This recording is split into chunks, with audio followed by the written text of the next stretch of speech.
طب يا شباب، ايه الاخبار؟ عاملين ايه؟ يا رب تكونوا بخير وصحه وسعاده. معانا النهارده ضيف انا بحبه على المستوى الشخصي قبل اي حاجه، بحبه شغله جدا وبحب القناه بتاعته ودايما بتابعه ودايما بتفرج على فيديوهاته، وعاجبني جدا ان هو ابديتد بشكل مستمر ومتابع كل الابديتس اللي بتنزل. خش بقى يلا الدخله، مش لازم اكمل. اقاطعك في النص ها. اه. طيب يا اسطى احنا لو اشتغلنا ممثلين نبقى فاشلين جدا. ده حقيقي. طيب يلا.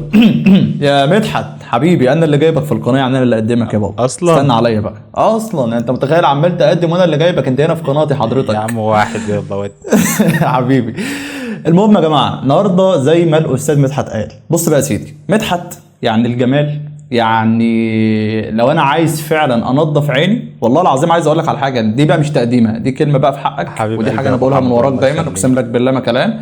انا حد لما بيحب ينظف عينه كده ويروق على نفسه، بحب ادخل عند مدحت، سواء بقى بيهانس سواء يوتيوب. عايز اقول لك على حاجه، انا معظم الوقت بتلاقيني عندك على اليوتيوب، انت يا متخيل؟ باشا ده شرف كبير ليا والله والله العظيم. العظيم والله ما بعملها، يعني انا عايز اقول لك، انا نادرا جدا لما ببص على نفسي انا شخصيا على اليوتيوب، لكن لو ده حبيت حقيقي.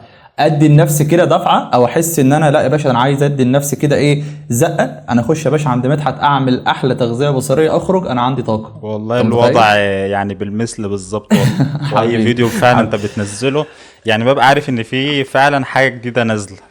بص احنا ايه، احنا مش هنحط في الكلام الحلو كتير عشان الناس ما تقولش ان احنا حصل. بنطبل لبعض. حصل. احنا ايه يعني، مش يا باشا كده عادي. بص بقى يا سيدي، انت عارف ان احنا علشان نصور الحلقه دي تقريبا احنا في حاجه غلط، ده يعني حقيقي. احنا حاسس ان في عمل في الموضوع. يعني اول مره يا باشا انت سجلت، طلع تقريبا الكاميرا ما كانتش بتسجل.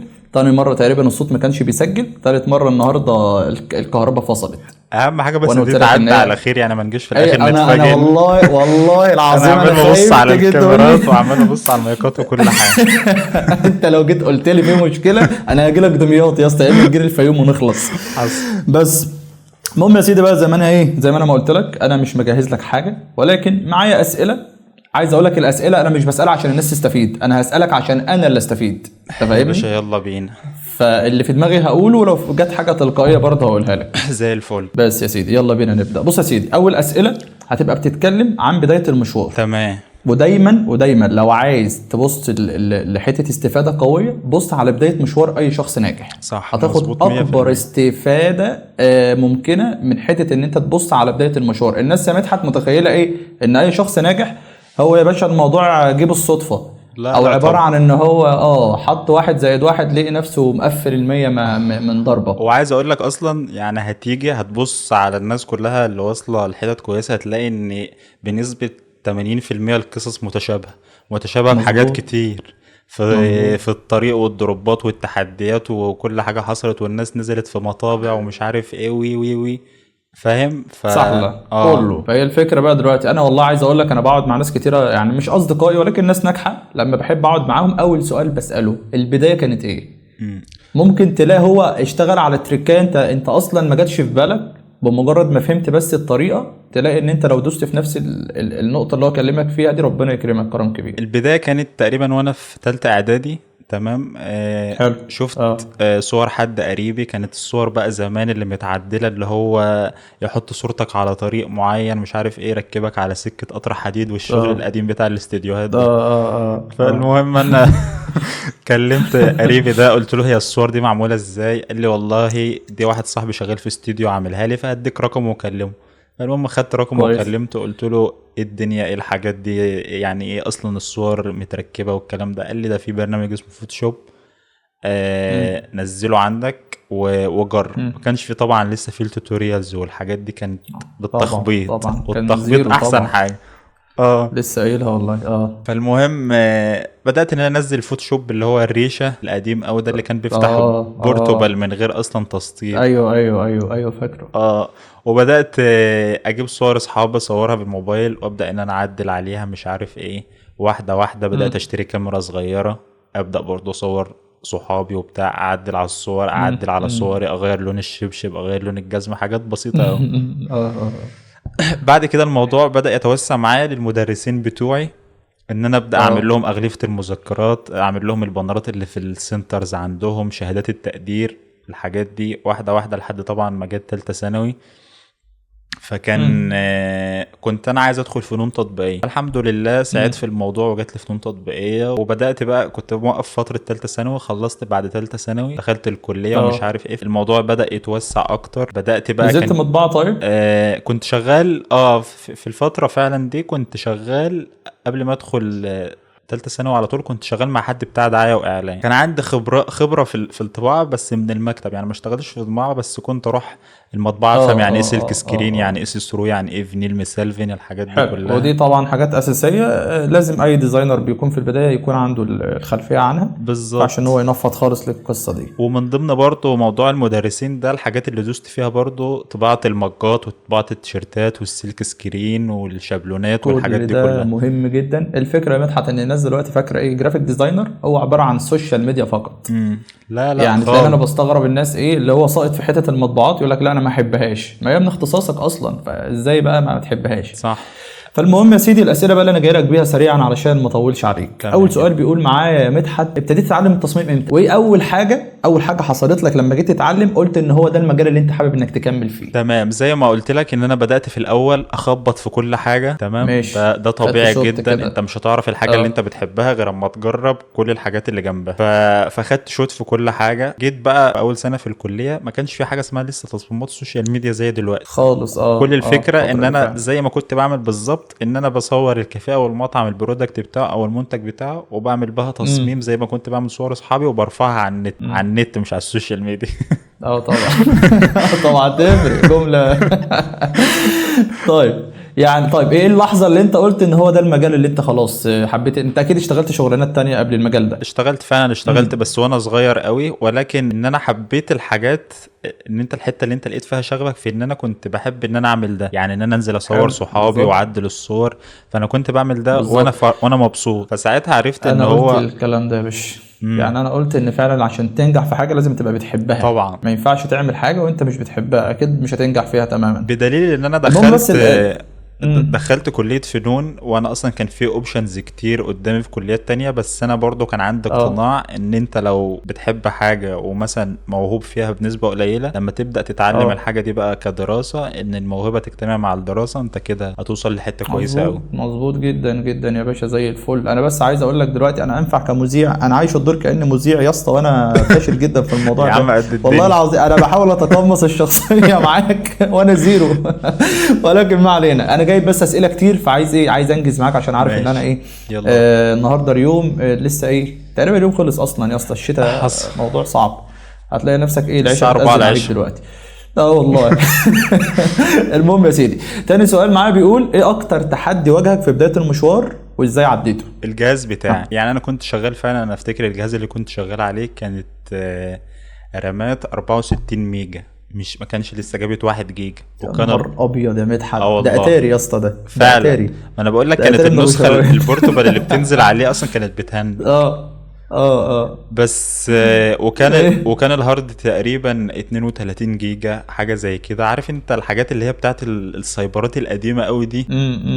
ايوه هو نفس الجهاز ده. ماشي، يعني الجهاز بتاعك ده كانت اصعب حاجه. ماشي يا سيدي. طيب تعالى بقى للسؤال الثالث، وقول لي ايه الحاجه اللي كنت فاكرها صعبه في الاول وطلعت ابسط لما فهمتها؟ يعني انت دلوقتي كشخص لسه داخل المجال، انت مثلا شايف الدنيا كلها صعبه قوي، ولما جيت جربت لقيت الامور سهله عادي. الحاجات اللي عايز تعمل عليها سكيب عادي هنعدي، او الحاجات اللي انت برضو ما عندكش فيها اي رد هنعدي وهنمنتج الكلام ده. لا بفكر، يعني هو سؤال حلو. بص، الحاجه اللي كنت شايف ان هي صعبة كنت بشوفها في الأول اتخض، والناس بتعمل ده ازاي وايه الحاجات دي. هي تصميمات الدمج، يعني الفيجوالز اللي فيها ستوكات كتير قوي. كنت أنا أصلا قبل ما أدخل المجال ده بتابع الناس وبتابع اكونتس وبشوف تصميمات وتوتوريالز، فكنت بقول يا ترى الناس دي عملت الحاجات دي ازاي. لما بدأت أدخل في المجال واتعلم واجرب واحدة واحدة، اكتشفت ان يعني دي حاجة بسيطة جدا، بس محتاجة ان انت تركز فيها وتتعلم وتتفرج على كذا حد وتطبق. تمام. طيب انت دلوقتي لو هتبدا ديزاين دمج بالفعل، اول حاجه بتبدا بيها ايه بعد ما خلاص انت كونت الفكره مثلا من حته التغذيه البصريه بتاعتك؟ جيت فتحت المقاس، هتشتغل ديزاين علشان تظبط المود بتاع الديزاين ده. تبتدي بقى الاستوكايه بقى اللي بتبدا تجيبها. مثلا في ناس بتبتدي بالسما عموما، وبناء على السما بيبدا يشتغل بقى الاستوكات على نفس المود. يعني هو مثلا لو جايب سما بالنهار، يبقى انا هشتغل كل الاستوك اللي هجيبها حاجات بالنهار علشان ما تعملش معايا اي لخبطه. والله انا ببقى انت كمدحت لما بتيجي تبدا انت برضو بتوصل لمرحلة ان انت بمجرد ما وانت لسه بتشوف الاستوكات بتبقى عارف الفكرة تقريبا او الفيجوال اتكون في دماغك بنسبة 60% 70%. امم. امم. فكرة ان انت تبني الفيجوال على السما دي حاجة مهمة قوي، لان برضو السما من اهم الحاجات اللي بتوضح المود العام للفيجوال. بس انا دايما الحاجة اللي بحب ان انا ابدأ بيها الاول ان انا ابدأ ايوه. باستوكاية مختلفة، استوكاية ما اتهرستش، استوكاية ناس حلو. كتير ما الحاجه اللي شافتهاش. فيها لقطه. بالظبط، الحاجة اللي وانت امم. بتسكرول هتوقفك لانها مش معتادة، امم. وبناء مظبوط. عليها اكون بقى الفيجوال. يعني لو استوكية حلوة جدا ومتصورة في ظروف اضاءة بالليل هكمل الفيجوال امم. عليها بالليل. بس اهم حاجة عندي حلو. الحتة الكاتش اللي في الاول دي. صح، ده صح 100%. طب انت كمدحت بتحب تشتغل الحاجات اللي فيها نهار اكتر ولا الحاجات الغامقه اللي فيها ليل؟ لا، بحب الحاجات اللي بالنهار. بحب دايما الحاجات اللي احط بالنهار. بتاع شمس في التصميم بتاعي. اه بتدي يا باشا لمسه رايقه بصراحه. حصل. طيب يا سيدي تعالى بقى هقول لك السؤال اللي بيقول معايا هنا: لو هتنصح شخص مبتدئ يبدأ ببرنامج واحد بس، يبدأ بإيه وليه؟ تمام. هنصحه يبدأ بالفوتوشوب، لان بحس ان الفوتوشوب ده هي اصل، او مش بحس، هي فعلا اول حاجة اتعملت وطلع منها او اشتق منها باقي البرامج اللي موجودة في الكرييتيف كلاود كلها عامة. بدليل ان انا لحد فترة قريبة قوي مثلا كانش لسه برضو الالستريتور انتشر الانتشار ده، كنت شغال فوتوشوب بس وماشي والدنيا حلوة وبدخل دخل كويس اه. وتمام. فبحس ان هو البابا والباقي حاجات عادي ممكن تعمل الحاجة اللي بتتعمل بالالستريتور بالفوتوشوب، ولكن في حاجة تخصص بدل ما انت تعملها في ساعة تعملها في 10 دقايق. فعلى حسب والله ده برضو اللي انا انت. قلته. على حسب برضو. وخصوصا ان السوق المصري بتاعك هو مش محتاج الفوتوشوب اصلا. ده حقيقي. يعني انت ما يعني كل شغل عايز برضو الناس اللي مش فاهمه ان كده كده الفوتوشوب انت بتقدر تعمل من عليه شغل مطبوعات وكل اللي انت عايزه. صح. الا لو هروح لحته اللوجو، احنا لازم هنا نروح فين؟ الالستريتور. لانك انت لما بتيجي تسلم عميل لوجو مش هينفع تسلمه له بنظام البيكسل. انت ما مظبوط. تعرفش العميل ده ممكن ياخد اللوجو يحطه على مقاس كام في كام، فتلاقي الدنيا بايظه. وعايز اقول لك لكن والله لما انا كنت بسلم شغال العميل سنين طويله قوي بعمل لوجوهات على الفوتوشوب. بتنفع عادي، بس انت مش بتبقى ضامن. انت ممكن ياخد مثلا منك العميل ده حاجه يحطها مثلا على مقاس ميجا مثلا او الحاجات اللي هي الكبيره قوي، تيجي يا باشا تلاقي اللوجو بتاعك مبكسل فما بينفعش. لكن لما سلمه بي دي اف كده حاجه فيكتور، انا بقى ببقى ضامن ان هو لو حطه في اي حته خلاص انا مفيش اي مشكله معاه. مظبوط. فزي الفل يا حبيبي. اللي بعده بيقول لو انا مدحت دلوقتي عملت ديزاين وعايز اعرف الديزاين ده كويس من غير ما اسال حد، اعرف ازاي؟ تمام. ما هو كويس دي في منها شقين: كويس كتسويق كتوصيل للرسالة، وكويس اه كهو شكله جميل. ف... ماشي. فلازم كلمني على بال نفرق. ما اشوف لازم الشاحن. نفرق. ايه. ثواني يا مدحت، ثواني يا مدحت، التليفون هيفصل شحن يا مدحت. مش ناقص خوازيق، حياة ربنا ما ناقص خوازيق يا اسطى.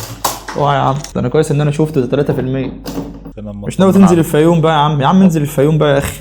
والله نفسي، بس انا هتجوز بعد يا رمضان راجل فمسحوق. قريب ما شاء الله، ده قريب. حصل. لا يا باشا نجيلك احنا يا باشا. حبيب قلبي يا ابو حمد. ما تخلينا زفك انا بقى، ايه رايك؟ يلا. اجيلك ازفك انا الزفه دي.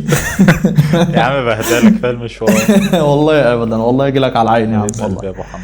الله يجازيك خير يا حبيبي. هتفتكر بقية السؤال ولا نسيت؟ كنت بتقول ان هو بيتقسم لشقين. كمل بقى. يعني انا هقول لك في ناس مثلا بتبقى مثلا بتعمل ديزاين عادي ويجي يبعت لي هو انا كده الديزاين ده كويس. طب كويس ده بناء على مثلا كاساسيات. انا مثلا عايز اقول دلوقتي ان انا لو عملت ديزاين حلو من غير ما اوريه لحد، ايه الاساسيات اللي المفروض اعملها؟ لو عملتها يبقى الديزاين فعلا كويس، والحاجات اللي لو بوظت فيها يبقى الديزاين فعلا مش كويس. ماشي. ما هو ده برضه بيعتمد. ماشي، احنا كده برضه رحنا فعلا للسؤال في حتة تانية، ان انت لازم تكون فاهم اساسيات التصميم، حلو. ولازم تكون عارف يعني ايه كونتراست، عارف يعني ايه الاينمنت، المحاذاة، كل الحاجات دي لازم تبقى انت مريت بيها وعديت بيها. طيب الحاجات دي انت شايف ان اليوتيوب كافي ان هو يعلمها لي ولا لازم اتجه لحته كورس مدفوع؟ الاساسيات لا، بشوف ان هي متوفره بشكل كبير قوي على اليوتيوب، وانا واحد يعني لحد النهارده ممكن اكون نسيت الاساسيات وفي حاجات سقطت مني عادي جدا، وبرجع ان انا اتفرج عليها واعيدها مره واثنين وثلاثه عادي. كلام جميل زي الفل. طيب يا صديقي السؤال اللي جاي بيقول ازاي بتتعامل مع الكرييتيف بلوك؟ انت اكيد بقى الموضوع ده بيحصل لك كتير، اللي هو انت تبقى قاعد على الجهاز شغال على ديزاين، فجاه انت دماغك مش عايزه تطلع قماش، انت فعلا تعمل لك بلوك يا باشا في عقلك، ما انتش عارف تعمل اي حاجه، حتى لو حاولت مفيش. بتتعامل ازاي مع المشكله دي؟ بص، هي دي برضه بتختلف من شخص للتاني، ودي ممكن يكون سببها كذا حاجة. يعني في ممكن توصل للمرحلة دي من الاستنزاف الوظيفي زي ما بيقولوا، ان انت شغال فول تايم بتروح من الشغل ترجع تكرر نفس الحاجة، فانت بتوصل في الاخر لمرحلة وحشة قوي. وممكن تجي لك عادي برضو وانت فريلانسر عادي جدا. بس انا كمدحت انا دايما بعمل حاجتين: بسافر، احب افصل، اروح مكان رايق، اشوف بحر، اشوف طبيعة، اشوف اي حاجة. الحاجة التانية ان لما برجع بغير حاجة بسيطة قوي في المكان اللي انا شغال فيه. يعني بدل ما المكتب بالطول اخليه بالعرض، بدل ما البي سي على الشمال اخليه على اليمين، بدل ما انا جنب الشباك خليني في زاوية تانية. بغير اي حاجة في المكان اللي انا قاعد فيه بتفرق معايا جدا. حلو قوي. يعني طب ثواني بس، انت دلوقتي اللهم صل على سيدنا محمد، المشكله او الفصل اللي انت بتاخدها دي بتبقى مثلا عدد ايام معينه، ولا ممكن هو يوم واحد كافي يرجعك تاني يخليك تبقى زي الفل؟ لا، ما انت بقى بتقول فاصله بفاصله، طالما خدت اجازه يلا 3 ايام بس 4 كده ليالي. بوظ الدنيا بقى. اي والله العظيم ده صح. انا فعلا ساعات يوم واحد ده ما بيكفيش. يعني عايز اقول لك حاجه، افضل فصله باخدها وبرجع فعلا بباور عالي الفصله اللي هي بتاعت اجازه العيد، اللي هي 3 4 ايام بتوع العيد دول. هي جميله وكل حاجه، بس مشكلتها ان الدنيا بتبقى زحمه قوي في العيد عشان كله بيفصل في نفس التوقيت. حصل. فتروح مثلا ده ولا حاجه تلاقي كل اللي جاي عنده كرييتيف بلوك. والله العظيم ده حقيقي فعلا. ماشي يا صديقي، السؤال اللي جاي بقى. في جاهز؟ سؤال مستنيه. يلا قول انا معاك. هو سؤال اكيد إيه؟ بتاع الاي اي. لا لسه ده هنسيبه شويه. انا عايز اقول لك، انا بسالك دلوقتي في اللي انا كاتبه علشان اللي انا جهزته سريعا، لكن لسه في حاجات في دماغي يا باشا بره اللي انا كاتبه ده هقعد ادردش معاك زي فيها. الفل. بس خد بالك الكاميرا لو فصلت فكرني، لا ماشي عشان تمام. وربنا انا ما هفتكر. ماشي، السؤال اللي جاي بيقول يا سيدي، ايه المصادر او ايه مصادر الالهام اللي دايما بترجع ليها، او ايه الحاجات اللي انت دايما لما بتحب ان انت تدي لنفسك كده او تغذي عقلك وعينيك بتحب انك تروح لها؟ اول حاجه الطبيعه. يعني بشوف ان في ناس كتير قوي مش عارفه الموضوع ده، او ممكن تكون جديد بالنسبه لها، ان انت فعلا لازم تتامل في كل حاجه حواليك.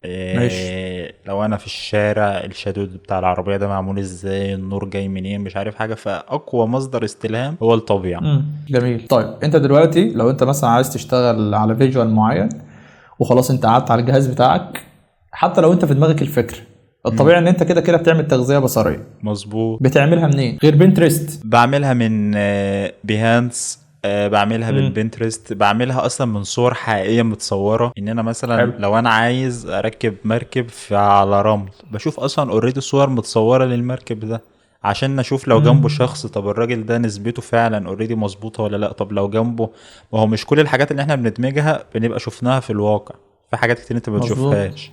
فالحل ان انت تشوف صور حقيقيه متصوره بكاميرا، لان هي مش هتكذب، لان احنا في الاول في الاخر احنا عايزين نوصل الفيجوال ده ان هي حاجه متصوره بكاميرا. فانا برجع للصور الحقيقيه، الريل لايف شوتس، اتفرج على الابعاد واتفرج على الحاجات دي بقى لها مواقع كتير زي بيكسلز وانس بلاش، انستجرام، كل الحاجات دي. جميل جدا، ده صح فعلا. طب يا سيدي، عندنا بقى اسئله عن الشغل والعملاء والغلطات والكلام اللي انت عارفه ده، بما ان انت ما شاء الله عندك خبره في الحته دي. لا يا باشا، ما انت كده كده قايل في كل الريزلز اللي عندك اصلا ازاي تقفل ديل وحاجات كتيره. والله العظيم حاجات اللي يركز فيها هيلاقي فيها كميه استفاده مش موجوده في حاجات مدفوعه اصلا. مظبوط. يعني انا عايز اقول لك على حاجه، احنا ساعات، وانا واثق ان انت بتعمل نفس النقطه، لما بنيجي نعمل محتوى على اليوتيوب احنا والله مش بنبقى محاسبين احنا هنطلع ايه ومش هنطلع ايه 100%. زي بعض الناس مثلا لما بتيجي مثلا تقدم محتوى يقول لك لا انا مثلا هخلي الحاجات القويه قوي للمدفوع، والحاجات اللي هي يعني نص نص وتمشي الحال انا هنزلها على المحتوى بتاعي. فانا واثق ان انا وانت بنعمل نفس نقطه، ان احنا ما بنحاسبش، احنا بندي خالص. كل حاجه في القلب زي ما هي. لا فرقه معانا بقى ده كلام ممكن يتحط في حاجات مدفوعه، ولا فرقه معانا الكلام ده خالص. اصل هو لو الموضوع اصلا لو كده ما كناش كملنا كل ده، فاهم؟ كنا وصلنا لعدد فولورز، تعالى بقى قلب لي كل ده المنصه ربحيه، كل حاجه بفلوس بفلوس بفلوس. فهو لا، الموضوع مش كده. مظبوط يا صديقي. طيب السؤال الجاي بيقول يا صديقي، ايه الغلطه اللي المصممين الجداد بيعملوها مع العملاء، وازاي اتعامل مع العميل في البدايه واقفل الديل صح واضمن حقي واضمن حق العميل برضه؟ ده سؤال كبير قوي، ده كورس ده. طبعا. موضوع. بص، خلينا متفقين ان انت في الاول مش هتبقى فاهم الموضوع ده، لان انا مهما قلت لك ازاي تتعامل مع الكلاينت انت في حاجات مش هتكتشفها غير لما انت تجرب ده. مظبوط. ففي الاول هيبقى في فترة تخبيط حلوة قوي، كلاينت هيروح مش هتعرف تقفل ديل، حد يقول لك هكلمك ومش هرجع، حاجات كتير قوي لحد ما توصل لمرحله ان انت عرفت السبب كل حاجه من دي ايه. حصل. الحاجه اللي الناس دلوقتي مثلا بقيت بشوف مشاكل كتير فيها ان في ناس بتبقى شايفه ان الكلاينت مش فاهم، وبيركزوا قوي على الحته دي ان انا لا انا صح وانت غلط. فده عادي يعني، ده ممكن يحصل عادي جدا، ولكن ان انت زي ما بيقولوا كده تعرف تساس الكلاينت برضو، دي حاجه مهمه قوي. وعايز اقول لك ان انت بص، مهما وصلت لمرحله من الاحترافيه وكل حاجه، انا لحد النهارده ممكن اتعامل مع كلاينت يطلب تعديلات تبوظ الفيجوال عادي جدا، واسيب ماشي، عندي ده نسخه. حقيقي، وده سؤال جاي له اصلا. بس هي الفكره ماشي. دلوقتي، انا لو هشتغل مع عميل لاول مره، امم المفروض انا بتعامل ازاي؟ يعني انا مثلا دلوقتي بطلب الفلوس كلها كامله قبل ما ابدا، ولا المفروض باخد 50% من المبلغ، ولا باخد الفلوس بعد ما بخلص له الشغل؟ لا، انا بشوف ان انت لازم تاخد جزء من الفلوس. 50% انا بشوفها كويسة اوي. طبعا انت تاخد الفلوس دي كلها قليل اوي، خصوصا لو انت لسه بادئ. بس خلينا ما نبعدش، خلينا نتكلم طالما احنا بنتكلم للناس اللي لسه بادئه. انا بشوف ان انت بالظبط. تاخد 50%، تمام، اه ويبقى اه. عندك برايس ليست في الاول خالص، لازم تبعتها للعميل. ما تبعتلوش اسعارك على الواتساب والله ده بكذا وده بكذا وده بكذا. امم. لازم يبقى عندك فورم للباكجات بتاعتك والحاجات اللي انت بتقدمها والاسعار بتاعتها. وتشوف برضو، تحاول قبل كل ده ان انت تسهل على نفسك وسيله دفع. لو انت مثلا بتتعامل مع عميل في مصر هيحول لك ازاي. لو تتعامل مع عميل بره برضو، طرق الدفع دي لازم ان انت تبقى عارف الراجل ده هيحول لك ازاي عشان تسهل عليه الدنيا. لان ساعات كلاينت مثلا بتبقى انت محدد له وسيله دفع صعبه قوي، فممكن الديل ما يتحققش بسبب كده. كلام جميل، وده بيحصل معانا شخصيا. طب انت قول لي بتتعامل بالظبط. مع الموضوع ده ازاي؟ يعني ايه طرق الدفع اللي انت بتتعامل بيها، لو خصوصا لو حد مثلا من سوريا، حد من غزة، الناس اه، دي، لا العراق، دول دي انت جبت مناطق. 3 دول. ما انا بقول لك انا عندي مشكلة فيهم. فبتتعامل وال... ازاي في القصة دي؟ والله بص، هم دول فعلا كده كده فيهم مشاكل، لدرجه فعلا ان في ممكن شغل ما يتمش ما بسبب يتمش، ده الموضوع ده. حقيقي. فانت ابسط حاجة تقولها له ان انت شوف صديق ليك يكون عنده وسيلة دفع، بالظبط. في علشان تحل دوله القصة دي كلها. زي الفل. ماشي يا صديقي، السؤال اللي بعد كده بيقول ازاي بتتعامل مع التعديلات الكتير؟ هل تمام بقى طيب. مثلا انت بتحدد لكل عميل ليك مثلا عدد معين من التعديلات، وبعد كده بنبدأ نخلي اي تعديلة بناخد فيها مثلا 25% او 50% من قيمة الديزاين الاصلي، ولا بتتعامل معاه ازاي؟ انا بص، انا بحدد ان انا عدد التعديلات المسموح بها هم 3 تعديلات. كويس. التعديلات اللي بعد كده بديلها فعلا تكلفة زي ما انت بتقول. النسبة اللي انت قلتها حلوة قوي، ان امم. ممكن 25%. لان انا برضه بشوف ان انت طول ما الشخص هيدفع في التعديلات فهو انت هيلم نفسه تمام. شوية. وهو بالظبط. هيلم نفسه شوية. بالظبط، ده حقيقي. ده حقيقي، ولكن الفكرة مش مفتوحة كده زي ما الناس فاهمة، ان هو طول ما هو بيقول لي تعديلات انا اقول له حاضر ونعم. بالظبط. بس برضه عايزين نركز في حاجة على النقطة دي، ان انت خليك فليكسبل في التعامل. يعني مثلا مش امم. كاتبين كلمة غلط فيقول لك انا عايز اغير الكلمة دي، تقول له دي بسعر كذا. لا، امم. يعني الدنيا برضه خليك مرن. لان في الاول وفي الاخر ان انت الجزء المرونة ده هو خلاص، لو العميل حبك فهو هيكمل معاك على طول. فما تبقاش مظبوط. ضيق من الاخر يعني. مظبوط، او ما تخليش تركيزك دايما على على الفلوس اكتر، الفلوس صح. اكتر من على ان انت تخلص الديل بشكل محترم ويخلي العميل ان هو يجي لك تاني اصلا. مظبوط. ده كلام محترم يا صديقي. طيب لو هتدي نصيحة لكل الناس اللي بتتفرج علينا دلوقتي، ولو طبقوها فعلا مستواهم هيعلى، نصيحة واحدة، تقول لهم ايه؟ ان انت مارس في عز ما انت مضغوط، وفي عز ما انت عندك التزامات، وفي عز ما انت فول تايم وفريلانس وبارت تايم وكل حاجة. لازم يبقى في زون بتاعتك كده للمشاريع اللي انت بتطلع فيها فكرك ودماغك، اللي هي الحاجات البيرسونال. دي انا الحاجة لحد النهاردة لسه بعملها مهما كنت مضغوط. انا في حاجات كده لازم اقعد اشتغل فيها على رواقة مع نفسي. مفيش عندي كلاينت، مفيش ديدلاين، مفيش اي حاجة. حلو، كلام محترم. الموضوع ده انا بشوف ان هو بيفرق جدا على المدى البعيد. ده اكيد، ده اكيد. طيب هنا اقول مثلا انا خلصت الاسئله يا باشا اللي انا خلاص كاتبها. تمام، تعالى بقى في الاسئله اللي هي اللي هسالها لك على المستوى الشخصي، اللي هو احمد هيسال مدحت. سيبك بقى من تمام. الاسئله العامه، خلاص انتوا خدتوا كفاياكم كده يا جماعه، خدتوا الاجابه اللي انتوا محتاجينها. تعالى بقى يا باشا قول لي الدنيا بقى معاك ايه. يلا بينا. بتوظف امورك ازاي وقتك ما بين التصوير وما بين الشغل؟ يا بتظبطها ازاي؟ بص، علشان انا مدعوك في الحته دي. هي الحتة دي فعلا صعبة جدا، ولازم تيجي على حساب حاجة. هتيجي امم. على حساب خروجه مع اصحابك، هتيجي على حساب قعدة مع الاهل، هتيجي على حساب حاجة كده كده. انا مثلا انا كمدحت انا بصور في الويك اند، اللي هو اصلا المفروض انت بترتاح فيه. طبعا. يعني المفروض الخميس والجمعة والسبت دول انت بتريح فيهم تفصل. خالص. انا بتفصل. بصور فيهم، وعلى مدار الاسبوع امم. ببقى بجهز حاجة هصورها، بكتب حاجة هصورها، ولكن يعني بحاول بقى المعادله ان انا ما اخليش التصوير والمونتاج ياخدوا مني وقت طويل، بحيث ان انت برضو تقدر ان انت في اليومين دول ان انت تشوف حياتك الطبيعيه. كلام جميل قوي. طب انت بتنزلش اي ايفنت هنا في القاهرة ولا حاجة قريبة، ولا انت بتستبعد المشوار بما انك من دمياط بقى وكده؟ والله انا كده بستبعد المشوار وتاني حاجه يعني انا رحت ايفنت واحد بتاع كرييتيف اكس ده من فتره، بس ما حبيتش الاجواء بصراحه. يعني بحس ان احنا لو عملنا ميت اب كده نزلنا اتقابلنا بعيدا عن الايفنتس الموضوع هيبقى احسن كتير. هيبقى افيد يعني، والموضوع هيبقى راحه للكل عموما. بالظبط. عايز اقول لك والله انا فكرت في حته ان احنا ممكن نبقى بنعمل لايف انا وانت مثلا يوم في الاسبوع. ايه رايك في الفكره دي؟ جميله يعني طبعا. اللي هو نعمل لايف مشترك يا باشا ونخش كده ايه نشوف اي حاجه نقدر نفيد بيها ونفيد بيها على طول. يا باشا انا معاك حبيبي يا صديقي حبيبي. طيب هفكر لك في حاجه. انا كان في اسئله كتير بس تلاقي الحاجات بتهرب. عشان ايه؟ انا كل خوفي دلوقتي ان الكاميرا ما تفصلش، ان المايك يفضل شغال. الموضوع ده مرعب يا اسطى الى اقصى درجه، اقسم بالله. انا قاعد مستني الخازوق ما اعرفش جاي لي منين. لا خلاص بقى ان شاء الله سلميه. طيب بص بقى يا سيدي، الناس اللي كل ما تقول تنزل جديده في الذكاء الاصطناعي مدحت يقول لك يا باشا احنا قعدنا في البيت، احنا شغلنا باظ، احنا يا باشا ضيعنا، احنا خلاص مش هناكل عيش. اديني بالله عليك رد مختصر للناس دي. والله يا ابو حمد دي معاناه يعني الواحد بقى بيكره ان يبقى في ابديت جاي بسبب الكلام ده اهو. اقسم بالله. بص احنا تقريبا، بص خلينا نتكلم في الموضوع كده بشكل من بعيد كده. احنا دلوقتي ده تقريبا داخلين في سنه او اكتر، ممكن سنه مثلا وشهرين 3 على الحوارات دي كلها. مظبوط. طيب خلال الفترة دي الناس اللي بتقول ان هو هيستبدلنا، في كم واحد من الناس اللي حواليه عطل؟ هتيجي تبص هتلاقي مفيش ولا واحد عطل. استنى يا ابني خد لك سقفة، والله العظيم تاخد سقفة على الإجابة دي اقسم بالله. والله العظيم فعلا ده حقيقي. ده حاجة. الحاجة التانية ان اكتر ناس المفروض ان هي كانت اتضررت من الموضوع ده وقلقانة المصورين. ليه بقى؟ لان هو اصلا الاي اي بيجنريت صور. طيب مظبوط. انت برضو في كم مصور تعرفه باع كاميرته وباع حاجته وقعد في البيت؟ ما حصلش. هتيجي تبص هتلاقي مفيش اي حاجه من ده حصلت، بل بقى بيساعدهم اصلا. بالظبط والله بيساعدهم كتير جدا. ان انا بقى المصور هيعرف الكلاينت ازاي طريقه التصوير والزوايا هتبقى عامله ازاي وشكل المنتج بتاعك هيبقى عامل ازاي، بس في الاول وفي الاخر هو مفيش اي حاجه هتحصل، بس احنا اللي بنحب ايه نكبر المواضيع. طيب تعالى برضو نبص الموضوع من منظور تاني. هي كلمه ان الاي اي هيستبدلنا دي المقصود بها ايه اصلا؟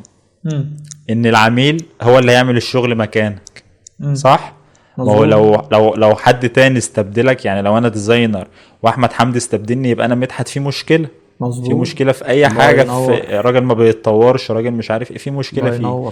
انما كلمه يستبدلنا يبقى العميل هو اللي يعمل الشغل. طيب في مشكلتين في الموضوع ده، ان العميل هو اللي يعمل الشغل. اول حاجه ان انا راجل كبزنس اونر انا ما عنديش وقت خالص ان انا اقعد امسك موبايل او لاب واقعد اعمل الصور دي اول حاجه. تاني حاجه انا ما عنديش الفيجن ولا عندي الاساسيات بتاع الديزاينر ان انا اقدر اعمل الحاجه دي.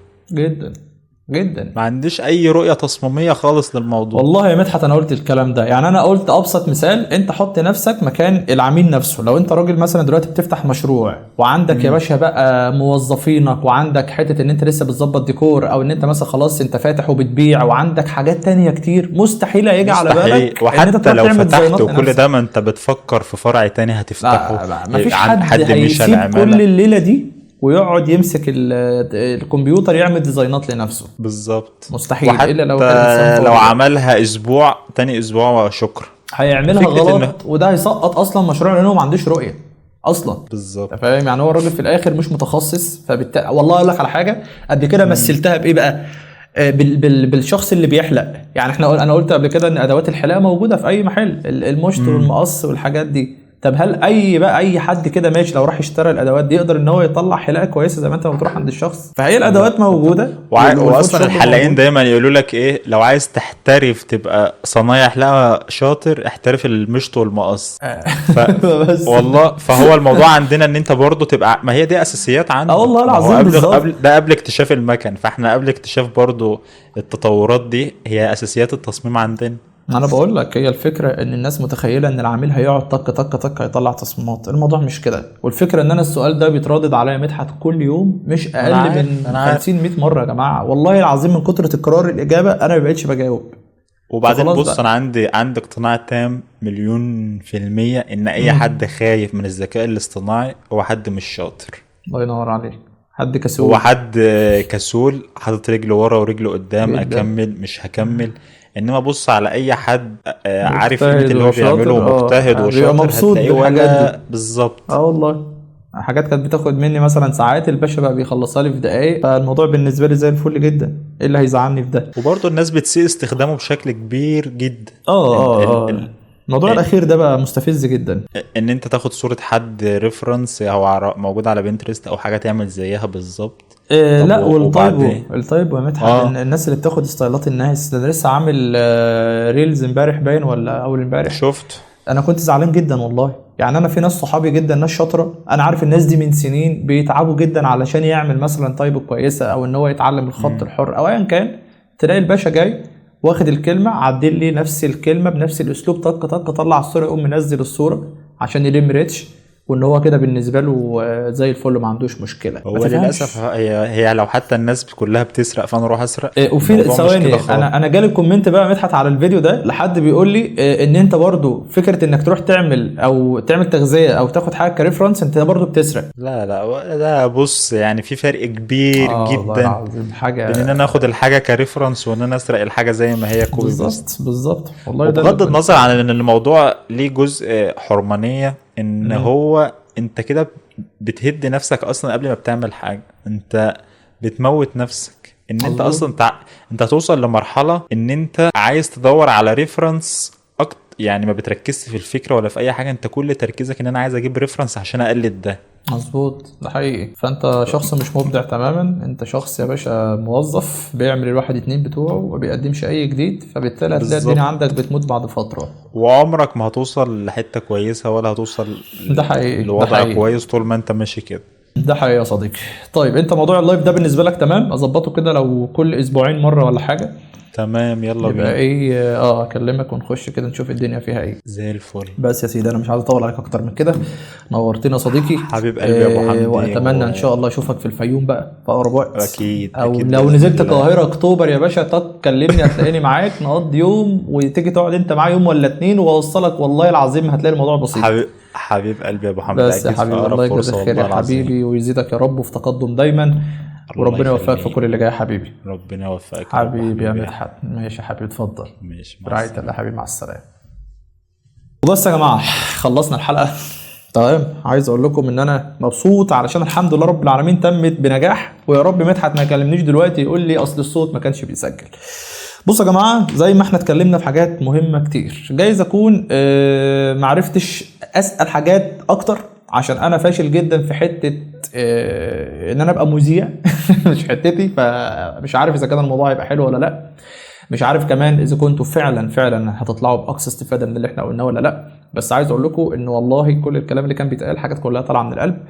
انا لما كلمت مدحت ما كناش مرتبين لاي حاجه، وعايز تاخد افضل حاجه خد الحاجات التلقائيه اللي طالعه من هنا على طول، مش الحاجات بقى اللي هي مترتبه ومتزوقه والمونتاج وقص وبتاع، مفيش الكلام ده. يعني انت لو عايز حاجات فعلا باستفاده قويه خد الحاجات اللي طالعه تلقائيه وطالعه من القلب. فبس يا جماعه، اتمنى تكون كانت حلقه حلوه خفيفه.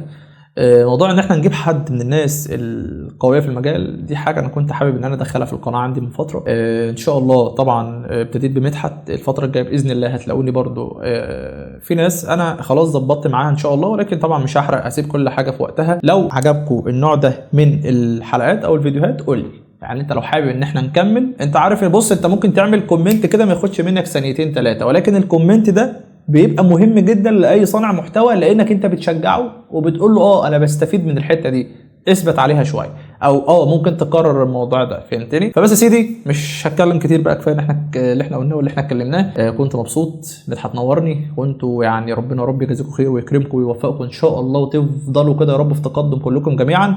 اشوفكم باذن الله في حلقه جديده او مع ضيف جديد او في ريلز جديده او ايا كان، ونتقابل ان شاء الله في اقرب وقت. هتوحشوني جدا جدا، في رعاية الله.